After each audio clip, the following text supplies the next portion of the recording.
Concerns me that they're going public with a SPAC. Maybe it's an easy way to get a little bit of funding and be in the public markets.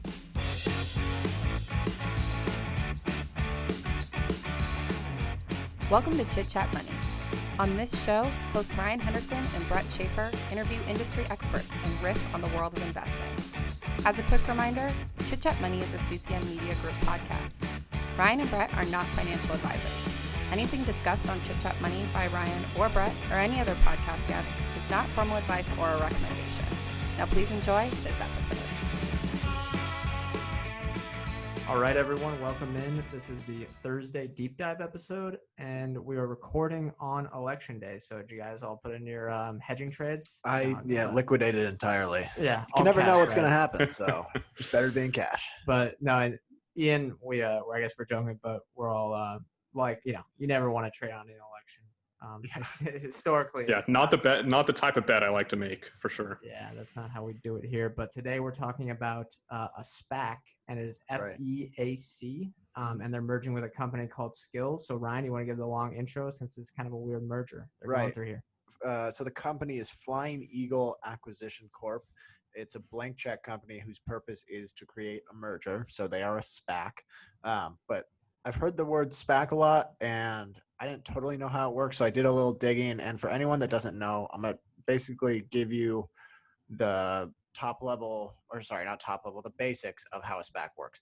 SPACs are generally formed by investors or sponsors. So in this case, it's Eagle Equity Partners with the intention of acquiring a private company. They typically have a company in mind, but don't disclose who it is, because if they do disclose who it is when they go public, it's a whole bunch of different disclosures they have to put in their documents. So they just keep it private. And then they offer shares to the public of essentially this empty company. If you go look at the balance sheet of any SPAC, it's just a bunch of cash. And with the money they raise from the IPO, the SPAC places that money in an interest-bearing trust account. They can only take those funds out to make an acquisition or return the money to shareholders. So once they get the funds, they have 2 years since the offering to make an acquisition. And then Flying Eagle has $691 million in cash investments in their trust account. And the buzz about Flying Eagle is that they announced they'll be using their funds to acquire mobile gaming platform Skillz. So they will change their ticker and list on one of the major exchanges once the merger goes through. A little bit about the history. Well, I'll talk Skillz and then I'll talk the history.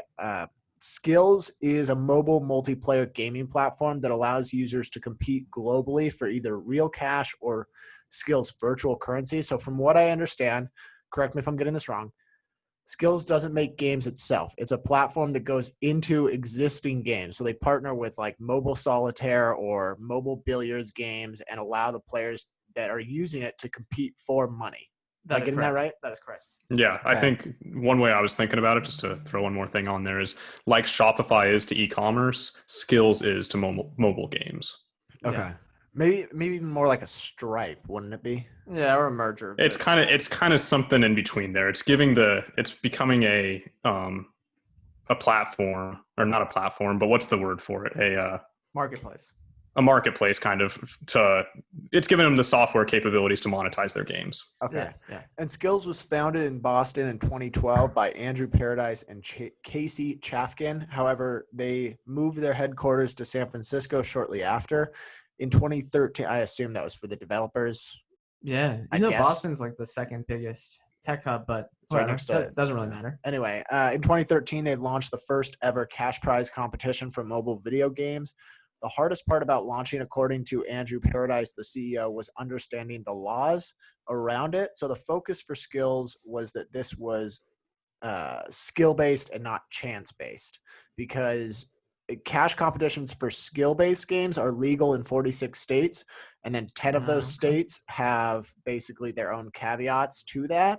But they are not all chance-based gambling is legal. So the difference between a skill-based game and a chance-based game is that in a skill-based game, the skilled player would beat an unskilled player 75% of the time. I don't know how they prove that. I don't know if they just match up really good players against terrible players and all right, go for it. But that's basically how it works.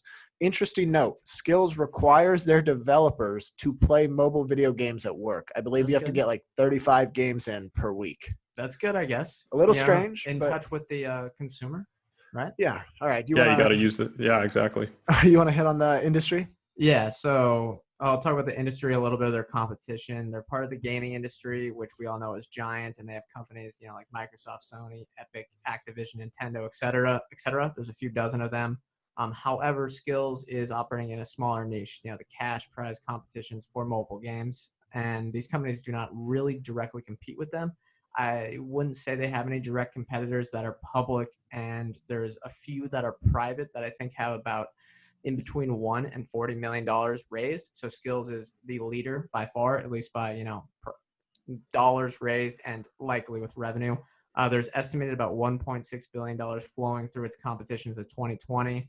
And it's really building out its own market opportunity. Yeah, there's been iGaming before. Yeah, there's been sports betting and things like that before. But this is kind of different. It's like a slightly adjacent to that. If we look at any adjacent competitors, Roblox might be similar. That's something they could probably step into because they're they're kind of like providing the platform for gamers to build things. That's something they could probably add to the Roblox platform very easily. Unity could probably do something as well, since the engines that they work with and the monetizable abilities with ads is very similar. It's something they could do as well with their user base and their developers. Unicorn spelled with a K and no O, classic Silicon Valley name. Such a Silicon Valley name. They have $40 million in funding with a similar idea, and they're the biggest competitor, although not nearly as big as Skillz. So really, it's not a monopoly because they're still building out an entire market, but there's no big competitors at all. Apparently, Sony and Amazon have tried to compete with them in the past, so they quit. I think that's a good indicator. And then the industry as a whole, mobile gaming is giant. I think it's supposed to grow to over $100 billion in 2025, and it is growing currently at a 20% CAGR, compound annual growth rate. So really good tailwinds for them. Ian, what do you have? Yeah, so we'll dive into the management and ownership. So the CEO of the Spac is Harry Sloan. The founding investor and chairman is Jeff Sagansky. That team was also the founder and initial shareholder of Diamond Eagle acquisition, which took DraftKings public earlier this year. So they have some experience doing these SPACs and having successful mergers and seeing it through to fruition.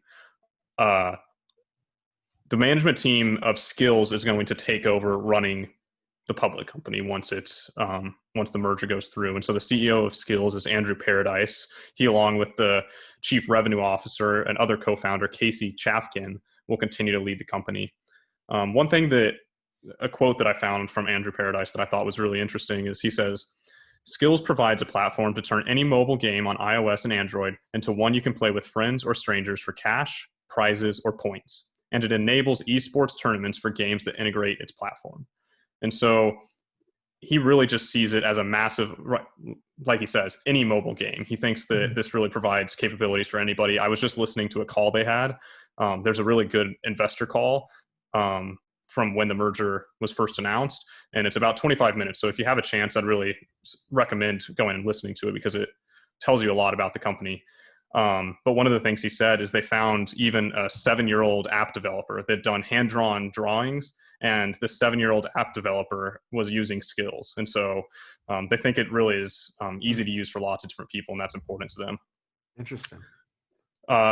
Some things to note about the mechanics of it. Current Skillz stockholders, so that'll be like the founders, employees, investors in Skillz, and the SPAC have agreed to a 24-month lockup period following the acquisition. That's long. Yeah, it is long. I was trying to do a little bit of research and see if that's typical for SPACs, but from what I can tell, that is a long lockup period. The public following this, like public shareholders, so people who own the FEAC right now, will own about 25% of the total company following acquisition. The Skillz shareholders, the sponsor of the SPAC, and private investments and public company investors are going to own the other 75%. So it's about 25% public ownership and 75% institutional and insider. All right. Well, I'll get to the valuation then. Not much because they're unprofitable, and the S4 that they send out doesn't have everything that you'd want to look at, but they got some good numbers. You're looking at about a $4 billion valuation right now for holders of FEAC currently. That's based on the $11.32 share price that FEAC is trading at. Apparently, this is 7.1 times projected 2022 revenues, although I kind of roll my eyes at that because, like, come on. Why are we talking about 2 years revenue? Let's talk about what you're doing now. But whatever, that's good. Using the last 6 months as a proxy, FEAC is trading at about 19.5 times sales, and that's the trailing number. So a little high, but revenue is growing at about 100%. So it's not crazy if they can keep that up. Their margin adjusted EV to sales, which is enterprise value, and I guess in this case it's market cap, divided by, it's price to sales divided by sales growth and gross margin. That's only 23, which is quite low for all the companies that we typically do. Although their gross margin is suspectingly high. It's like 94%. And I doubt that a company actually has cost of revenues at about 6% of sales. But if they do, that'd be pretty nice, right? Yeah, that'll cater right into my earnings. But all these are basically the 2019 numbers. And let me just say, this was incredibly hard to find. Yeah. Like, they did not make this easy at all, which may present some sort of inefficiencies. Like, if investors struggle to get access to the numbers, maybe that'll be good. And the S4 is like 200 plus pages. It's a pain. Yeah. So if you go to the SEC's website, find FEAC, go to their S4 updated, amended merger paper, and go to page 150, you will find their numbers where they had $120 million in revenue in 2019, growing at 136% year over year. They had an operating loss of $25 million, net loss of roughly $24 million. And the year prior, they had $28 million in net losses. They're spending the bulk of basically all their operating expenses. 77% of all costs and expenses was spent on sales and marketing. So they're really aggressively trying to get this SDK essentially in the hands of developers. If I calculated it right, it looks like they have 95% gross margins. I would like to see a 10K of some sort describing what goes into cost of revenue. Maybe get that audited, We'll see what happens when that goes through. But I mean, if you think about the nature of the business, it's probably really high margin. And they expected at scale that they could have around 30% EBITDA margins. I think they mentioned that somewhere. I can't really remember where. But in the most recent quarter, they had 2.6 million monthly active users, an 86% increase year over year. In 2020, they expected to power more than 2 billion tournaments. Their volume for the first 6 months of 2020 was $719 million, up 83% from the year prior. All really high growth numbers. Yeah. And profitability, I mean, it looked like they're as most companies do that are naturally high margin, they are pouring a ton of money into scaling up fast. Yeah, and Ian, if you have any thoughts on that, go ahead, but then you can just roll right into the balance sheet and liquidity. Yeah, well, like both you and Ryan said, not a whole lot of detailed numbers in some of these documents, but it looks like after the deal closes, they're expecting to have about $250 million in cash. They say that's going to be used for working capital and increased marketing spend. So they seem to have plenty of room to use that money for organic growth. And it looks like from kind of their last balance sheet and how it's going to be amended after this merger, it looks like it's going to be about $24 million in liabilities. So nothing to worry about there. Yeah, pretty low. Easy task for you there. And then before we move to the second half, we probably want to talk about our sponsor, right? Seven Investing. Yeah. We always want to just remind everyone that if you use our code CCM at checkout with 7 Investing, they give 7 stock picks every month for the long term. Same type of style that we run. You can get $10 off your first month. So that would be only $7 to try out your first month. And then you can see if you want to continue it from there. And we're getting a lot of people are using the CCM code. So apparently maybe it's a good deal. A lot of people are really liking it. And it seems like a no-brainer. I mean, you're getting the opportunity to buy the $17 a month subscription that is worth it, in my opinion, at $7 a month. So yeah, that's my sales pitch for you. Hope you guys go sign up with CCM. Yep. And we'll hit the ad break and get to the second half. All right, welcome back. First up is competitive advantages. Ian, do you want to go first? Sure, I'll go first. This is something that management talks about a little bit, and it's the competitive nature of its content. And so it really scratches that itch for a lot of people of being able to do something and try and win a game, and just that competition that people like. And why I think it's a competitive advantage is because they see a lot of their competitors not as people who are directly competitive with them in this industry, but actually people like Netflix, Twitter, Snapchat, those types of companies that are taking time of day away from you to do something else. And they find that their own metrics, because of this competitive nature of gaming, that people actually spend more time gaming on these mobile games and using apps that use Skillz rather than on Netflix or on Facebook or on Twitter or on Instagram. And that's something that Twitter, Instagram, Facebook, they just can't compete with in the same way because it's not a competitive platform. And Skillz just has a little bit of an inherent competitive advantage of competition. Right. Yeah. And I think an N equals 1 stat here. I was like, well, I kind of want to download this thing, check it out, play a few games, maybe win a little bit of money. There's something much more addictive about the competitive nature compared to like a Netflix. Yeah, the concern on that end is you don't want it to be those type of deals where a kid is burning an entire parent's credit card, $5,000 worth or something. So they probably got to put limits on that. But that's a good problem to have, and it's pretty easy to solve. All right, Ryan, what do you have for yours?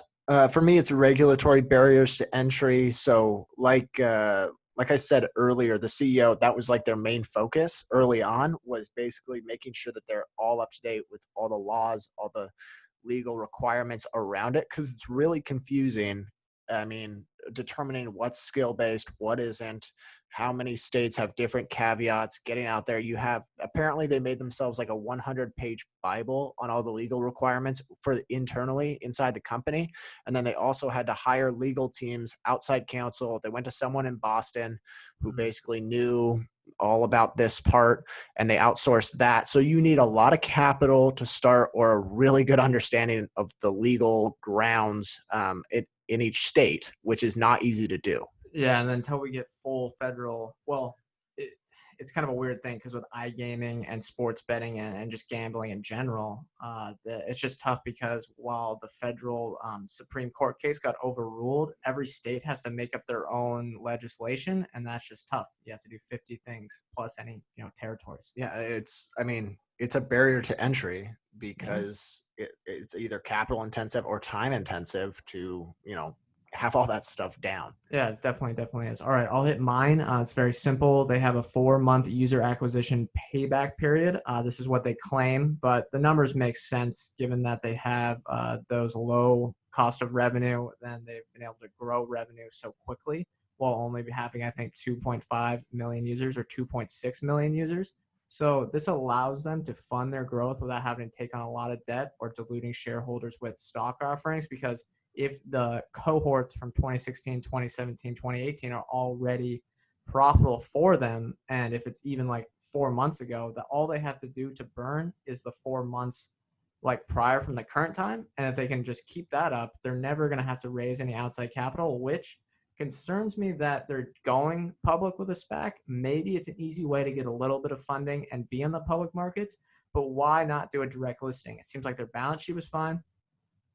They're pretty close to being break even. I don't know. What do you There was think? an interview with the CEO of Skillz on CNBC explaining why he went the SPAC route, and he was basically he said it was the quickest way to do it, and it really sounds like he doesn't care to get in in the weeds of the finances behind going public, and he wanted someone essentially to take care of it, which is what a SPAC does. If you're small and your focus is developing, let someone else basically take care of it. They'll take their fees and whatnot. But he seemed like it was the easiest route to go public. Right. And Ian, did you read anything about that, or same as Ryan? Yeah, same stuff that Ryan was finding there. Okay. Next up is future growth opportunities. Ian, I'll let you go first again. Sounds good. One thing that I'm interested in is virtual and augmented reality.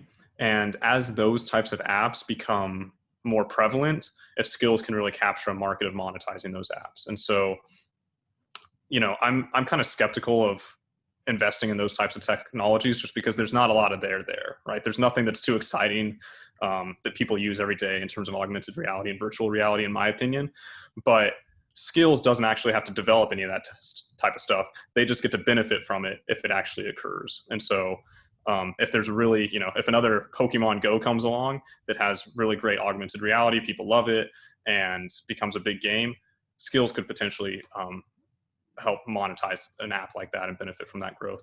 Right. And it's kind of like Unity, where they don't need to come out with hit games. They just need to power the games, and then whatever ones are successful, that's where the revenue will go. Right. Yeah. And like you were mentioning earlier with the 20% CAGR for mobile gaming, they're running an industry that's just growing faster and faster and seemingly just going to become, I think it's now one of like the biggest gaming market in the world, actually, mobile gaming. So yes, I believe. Yeah, that's correct. What do you have? I have the social features. So they highlight this in the S4, and they seem to be investing, a lot of time on this. So they want to keep people chatting on the platform, probably like Discord kind of, they want people on there, talking trash or whatever, or just making friends with people. And that's probably why they have so many minutes played per day. I think each user spends about 60 minutes per day, or at least that was their 2019 users. So they then keep people on the platform. Maybe they're under monetizing people right now, but in the future, the time spent on there, that's got to be valuable in some form or another. Yeah, I'll dig into mine then. Advertising's my future growth opportunity. In their S4, Skillz stated that only 10% of their monthly active users entered into paid contests in 2019. They said they plan to monetize the remaining 90% through non-intrusive, low-friction advertisements. That makes sense. I mean, not everyone's going to pay, but you can still sort of scrape value off those users. Yeah. The only downside, this could help bring up make each user more monetizable, but the clickbait ads, I'd hope they're not as bad as a lot of the mobile games, because I find if I'm on a mobile game and the clickbait ads pop up, my user experience goes down. So that's a give and take. Hey, it says non-intrusive. Hopefully it's not as bad, right? Yeah. But I don't know. All right, highlights and lowlights. Who wants to go first? Ian, go ahead. Sure, I'll go for it again. So I think the highlights is the mind share, like we've been talking about, and you just mentioned they have over 60 minutes a day on the app for the average user, which is incredible to actually get that much time. The thing I really like about it is they talk about how we're a democratizing factor of the mobile gaming industry, and really letting, like they mentioned on their call, it's kind of a cherry picked story, but I think it's indicative of the brand, is that even a 7-year-old developer can monetize his app. And so that's a pretty cool thing. And I think incredible growth, growing industry, a Spac team that's done it before and actually had a successful merger. I think there are some questions about there's so many Spacs being made right now. And I think people are a little bit worried, like, are all these going to be successful? Are they all going to go through? Are they going to merge with good companies? Are investors going to be left holding the bag? This is a team that's done it before. They've already announced an acquisition. It looks like all that's going to be good. And I'd say one low light for me is just the uncertainty. We don't have a lot of insight into, whether that gross margin number is good or exactly what their balance sheet's going to look like. And so, I think because it's a private company, we just don't have as much of that information, and we don't have a whole S1 that has a lot of detailed information in. Yeah, it's like it's not as bad as the EV Spacs. When I say EVs, I mean electric vehicles. A lot of those are very frothy and seem they're not guaranteed to be frauds, but it seems, especially with Nikola, and then there's other ones apparently people are still investing in. Those seem very risky, but there could be an opportunity where a lot of investors, the majority maybe of investors that invest like us, are throwing the baby out with the bathwater, and something like Feac or Skillz could have that opportunity. All right, Ryan, what do you got? Yeah, highlights for me, I think people might be misunderstanding the business. I think a lot of people see it as like kids playing mobile games, spending a little money here and there. But this is something where like a 20-year-old or a 25-year-old who's really good at solitaire can make an extra 20 grand a year. And that's probably where you're getting the 62 minutes a day, is people that spend an extra hour a day and make 15 to 20 grand a year betting on games they're really good at. And if you look at their top games, it's really like solitaire, billiards, dominoes. games I don't really play, but they're more catered to an older audience. And then also it's really easy to implement, apparently, their software development kit into the games for developers. Like Ian said, they're really giving small time developers an easy way to monetize what they're already doing. Lowlights for me, though, I don't like buying IPOs to begin with, because I like usually seeing a few months under the belt as a public company. Get a 10K out there. That's all we ask. It makes it a little tougher as well when it's a SPAC, because I don't necessarily understand and there's probably answers to these questions, but it wasn't super apparent to me. Who retains most of the equity? Who has the voting power in the business? What's the Skillz executive team's incentives? Like, who's winning here? And it's not always clear when there's a SPAC, because there's two parties that are essentially in charge. And I might just not know the answer to that. And there might be an answer out there, but there's a lot of unanswered questions for me. So like Ian said, a little bit of uncertainty. Yeah, we probably want to see the proxy statement as well, right? Ian, would you agree? I mean, what's your thoughts? Yeah, for sure. SPACs? Like, do you want to wait until we get those audited documents out there, or is that? I think it's a trade-off for investors that, if everything else is looking good to you and you're really excited about it, maybe you do look at it and you say there's a little bit of an inefficiency here because all that information isn't public, and I'm going to trust management, right? But it's definitely, you have to understand that if you're going to go ahead and invest now, it is riskier. You're getting a little bit of a discount because not all the information is out there like it will be after a month or two or a quarter or two of some financial documents. Right. All right. I'll finish up with mine. I had those hours played again. I think we all agreed that was a great number. I like the monetization strategy. I think it's healthier, although they are doing some advertisements. It's healthier and, long-term could probably grow revenue in a sustainable fashion compared to just those clickbait ads on a lot of those easy mobile games. And I think that their growth on the revenue side, at least, has been fantastic. And it's one of those companies where you wouldn't be surprised if they grow at high double digits for the next 5 years. They have that opportunity in front of them. And that's just a good thing to know when you're investing in a company that is priced like they are. And my lowlights, though, their 14% take rate is high. And that was just something I took from their gross market volume or merchandise, going through and then dividing that by their revenue. That is unaudited, but it's not like, I don't know, it seems a little bit high. Like someone can come in, maybe Roblox, Unity can compete strongly with them here. I don't know if their moat is that strong.